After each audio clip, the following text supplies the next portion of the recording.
Vamos iniciar nossa leitura em nome do Pai, do Filho e do Espírito Santo. Amém.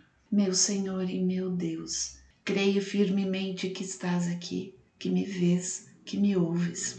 Adoro-te com profunda reverência. Peço-te perdão dos meus pecados e a graça para fazer com fruto este tempo de oração. Minha Mãe Imaculada, São José, meu protetor, anjo da minha guarda, intercedei por mim. Envia teu Espírito Santo para que eu compreenda e acolha tua santa palavra, que eu te conheça e te faça conhecer, te ame e te faça amar, te sirva e te faça servir, te louve e faça louvar por todas as criaturas. Faze, ó Pai, que pela leitura da palavra os pecadores se convertam, os justos perseverem na graça e todos consigamos a vida eterna. Amém. Livro de Neemias, ou Segundo de Esdras.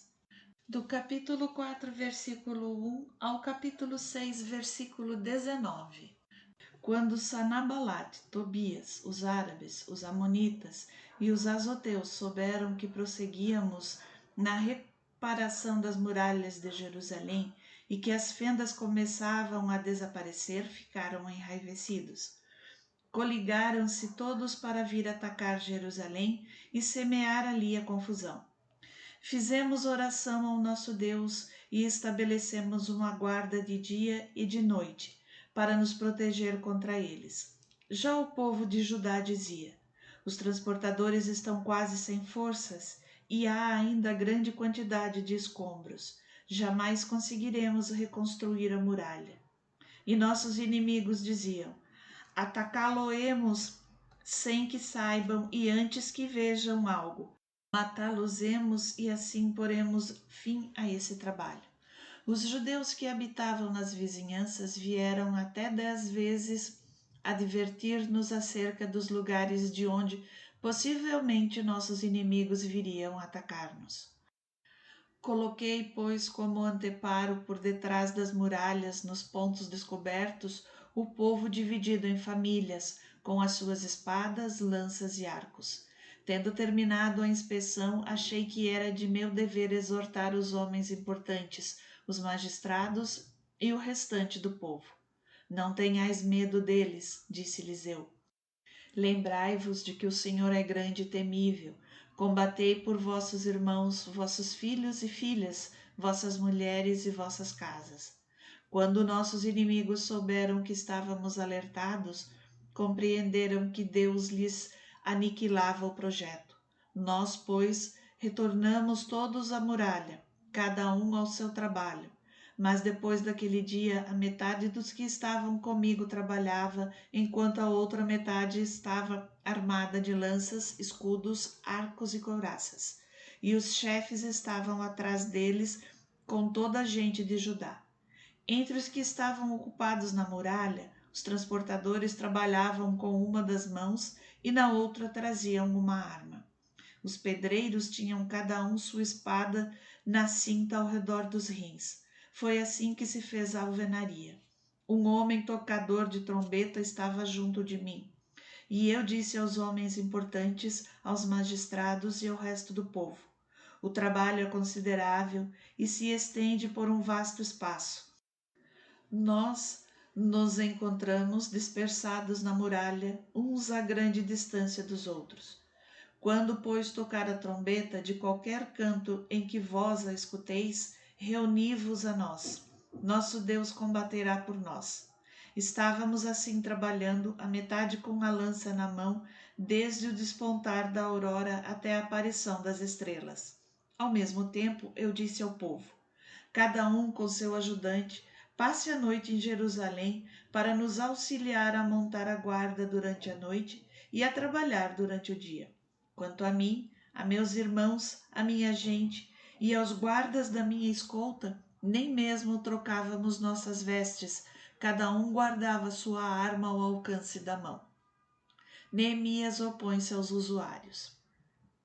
Entretanto, os homens do povo e suas mulheres fizeram ouvir lamentações muito fortes contra os judeus, seus irmãos. Havia alguns que diziam: nós, nossos filhos e filhas, somos numerosos? Precisamos de trigo para que possamos comer e viver.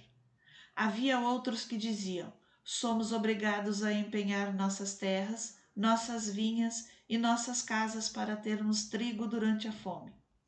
Outros ainda: tivemos de tomar dinheiro emprestado para pagar o tributo ao rei, empenhando nossas vinhas e nossos campos. E, no entanto, somos da mesma raça que nossos irmãos, nossos filhos não são diferentes dos deles, e eis que foi preciso escravizar nossos filhos e filhas. Mesmo agora, entre nossas filhas, há algumas que já são escravas. E nada podemos fazer porque nossos campos e nossas vinhas passaram já à mão de outros. Estes lamentos e reclamações irritavam-me profundamente. Depois de ter refletido, censurei as pessoas importantes e os magistrados. Por que lhes disse eu: cobrais usuras de vossos irmãos? Convoquei então por causa deles uma grande assembleia e disse-lhes: nossos irmãos judeus que tinham sido vendidos às nações, nós os resgatamos segundo nossa posse. E vós vendei vossos irmãos? É a nós que eles seriam vendidos. Calaram-se, não encontrando o que responder. Eu continuei: o que estáis fazendo não é correto. Não devíeis caminhar no temor ao nosso Deus para evitar o insulto das nações que são nossas inimigas? Eu mesmo, com meus irmãos e servos, nós emprestamos prata e trigo. Pois bem, abandonemos o que nos devem. Devolvei-lhes desde já seus campos, suas vinhas, suas oliveiras e suas casas, bem como a porcentagem de prata, de trigo, de vinho e de azeite que exigistes deles como juros. Responderam eles: devolveremos tudo e nada mais lhes pediremos, faremos tudo o que dizes. Chamei então os sacerdotes e os fiz jurar que procederiam assim, e sacudi o pó de meu manto, dizendo: que Deus assim sacuda de sua casa e de seus bens todo aquele que não cumprir com a sua palavra, que assim, expulso, fique também tal homem expoliado. Ao que toda a assembleia respondeu: amém, louvando o Senhor. E o povo nada mais disse. Depois do dia em que o rei me estabeleceu como governador da região de Judá, isto é, depois do 20º até o 32º ano do reinado do rei Artaxerxes, durante 12 anos, nem eu nem meus irmãos comemos o pão do governador. Os antigos governadores, meus predecessores, cobrando o pão e o vinho à razão de 40 siclos por dia, tinham sido uma carga para o povo, que também sofria as exações de seus servos. Mas, quanto a mim, o temor a Deus preservou-me de proceder assim. Eu mesmo colaborei no trabalho de reparação das muralhas. Não compramos campo algum, e meus servos puseram-se todos a trabalhar. Tinha eu ao meu encargo a alimentação de 150 homens, judeus e magistrados, além dos que nos vinham procurar das regiões vizinhas. Preparávamos cada dia um boi, 6 carneiros escolhidos e aves, tudo à minha custa, e a cada 10 dias se servia o vinho necessário em abundância. Entretanto, não reclamei a pensão do governador, porque os trabalhos pesavam muito sobre o povo. Lembrai-vos, ó meu Deus, de tudo o que eu fiz por este povo e recompensai-me. Novas intrigas contra Neemias. Sanabalat, Tobias, Gozém, o árabe e outros inimigos nossos souberam que eu havia reconstruído a muralha e que não havia mais brechas. Entretanto, até aquele momento, eu não havia ainda colocado os batentes nas portas. Mandaram solicitar-me uma entrevista com eles numa das aldeias do Vale do Ono.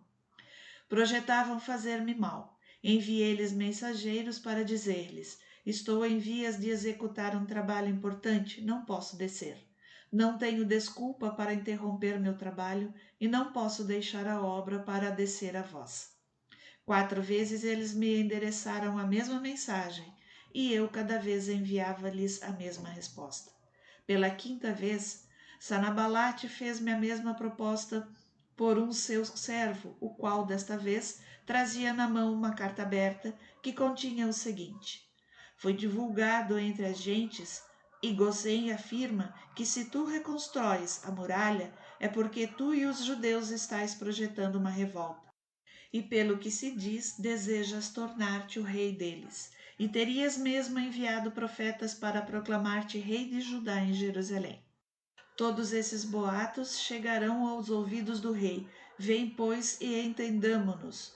Eu lhes respondi: nada existe de verdadeiro no que dizes. Foste tu que inventaste tudo isso. Todos procuravam intimidar-nos. Diziam entre si: fatigar-se-ão de tal modo que abandonarão o trabalho. Este jamais será terminado. Agora, pois, ó meu Deus, sustentai os meus braços. Fui depois à casa de Semaías, filho de Dalaías, filho de Metabeel, que se tinha fechado em sua residência. Vamos juntos, disse-me ele, à casa de Deus, ao interior do templo, e fechemos as portas do santuário, porque procuram matar-te. Nesta mesma noite virão liquidar-te. Respondi-lhe: como? Então um homem como eu há de fugir? Por outra parte, como pode um homem como eu entrar no templo sem perder a vida? Ali não entrarei. Eu compreendera com efeito que não fora Deus quem o enviara. Se ele tinha pronunciado sobre mim tal predição, era porque Tobias e Sanabalate o haviam subornado. Eles o faziam para intimidar-me e fazer-me pecar segundo o seu desejo.